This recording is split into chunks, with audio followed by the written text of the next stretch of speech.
আসসালামু আলাইকুম গাইস, বুকে মুখে আসি। আমি আমার সাবস্ক্রাইবদের অনেক ভালোবাসি। কেমন আছেন সবাই? আশা করি আল্লাহর রহমতে অনেক ভালো আছেন। আজকে আমরা যাচ্ছি কোট্টা ফুটবল খেলা দেখতে, মানিকগঞ্জ ভার্সেস ব্রাহ্মণবাড়িয়া।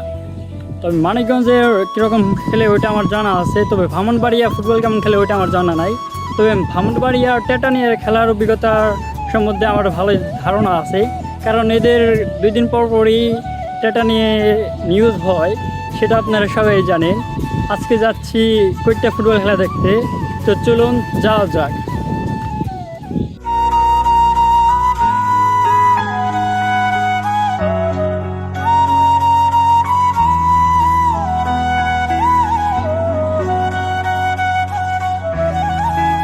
আর আজকে আমরা রেড অ্যান্ড গ্রিন আর্মিকে দেখুন যে মানিকগঞ্জের প্লেয়াররা কি চিনে বা ব্রাহ্মণবাড়িয়ার কোনো প্লেয়াররা কি চিনে নাকি।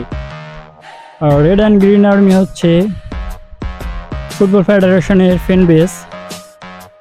তো আমরা দেখুন যে কোনো চিনে নাকি মানিকগঞ্জ বা ব্রাহ্মণবাড়িয়ার কোনো প্লেয়ার।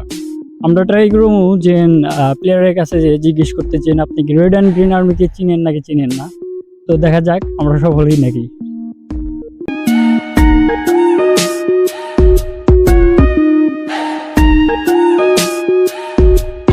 তো এখন আমরা মানিকগঞ্জের প্লেয়ারের কাছে যাব, গোলকিপারের কাছে। দেখুন যে মানিকগঞ্জের গোলকিপার কি চিনে কিনা রেড অ্যান্ড গ্রিন আর্মিকে।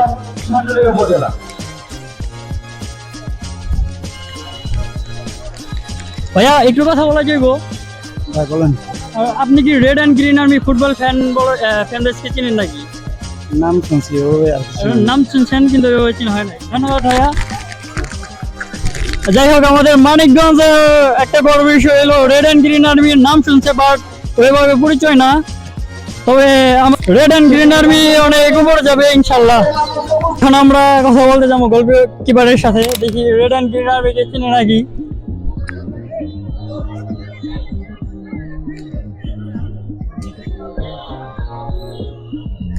ভাইয়া, আপনি কি রেড অ্যান্ড গ্রিন আর্মির ফ্যান ফলোয়ারকে চিনেন নাকি? চিনেন না? দুঃখজনক বিষয় হলো রেড অ্যান্ড গ্রিন আর্মির ফ্যান ফলোয়ারকে চিনে না। যাই হোক, এই জায়গায় আছে, এই জায়গায় যেতে শরম লাগে, তাই আমি গেলাম না। তো নেক্সট যারা বাইরে। আজকের ম্যাচ আয়োজন করেছে কোট্টা গ্রামবাসী এবং শহীদ প্রেসিডেন্ট জিয়াউর রহমান স্মৃতি গোল্ড কাপ ফুটবল টুর্নামেন্ট। আজকে চতুর্থ কোয়ার্টার ফাইনালে অংশগ্রহণ করবে মানিকগঞ্জ বনাম ব্রাহ্মণবাড়িয়া এবং ফিফা থেকে আগত রেফারি। মানিকগঞ্জের প্লেয়ারের খেলা সুন্দর এবং নম্রভদ্র, ব্রাহ্মণবাড়িয়ার প্লেয়ারের খেলা সুন্দর এবং নম্রভদ্র।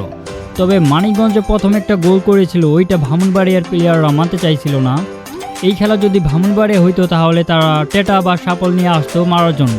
তবে দুঃখের জনক হচ্ছে এই খেলাটা হচ্ছে মানিকগঞ্জেই। মানিকগঞ্জের হাফ টাইমের আগে একটা গোল দেয়, ব্রাহ্মণবাড়িয়া গোল দিতে পারে না। হাফ টাইমের আগে মানিকগঞ্জ 1 গোলে এগিয়ে থাকে এবং ব্রাহ্মণবাড়িয়া 1 গোলে পিছিয়ে থাকে। হাড্ডাহাড্ডি লড়াই হয়েছিল দুই দলে, ভালোই পারফরমেন্স দিতে আসছিল দুই দলে। হাফ টাইমের পর মানিকগঞ্জ আরেকটা গোল দেয় এবং ব্রাহ্মণবাড়িয়া গোল দিতে পারে না।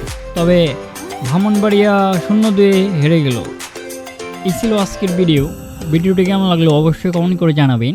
ভিডিওটি ভালো লাগলে অবশ্যই একটা লাইক দিবেন। আমাদের চ্যানেলে নতুন হয়ে থাকলে কি করছেন, চ্যানেলের নতুন সদস্য হয়ে যান, চ্যানেলটাকে এখনই সাবস্ক্রাইব করে দিন আর আপনাদের বন্ধুদের মাঝখানে ভিডিওটি শেয়ার করে দিন। ধন্যবাদ, টেক কেয়ার, আল্লাহ হাফেজ, বাই বাই। ফুটবল এমন একটি খেলা যে খেলা কোনো বয়স ম্যাটার করে না, সব বয়সেরই মানুষ খেলা দেখে। আজকের মাঠেও এরকম একটা পাগল আসছিল ফুটবল খেলা দেখতে।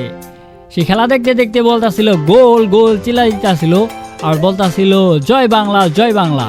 সেও খেলা বোঝে, সেও গোল বোঝে, শুধু বোঝে না আপনার বন্ধু। আপনারা যে বন্ধুরা ঘরে বসে থাকে তাদেরকে টাইনা নিয়ে আসুন ফুটবল মাঠে, খেলা দেখার মজা এনজয় করুন সবার সাথে।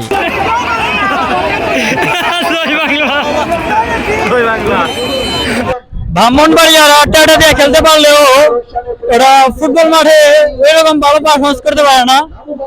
2 গোলে হেরে গেল ব্রাহ্মণবাড়িয়া আর 2 গোলে জিতে গেল মানিকগঞ্জ।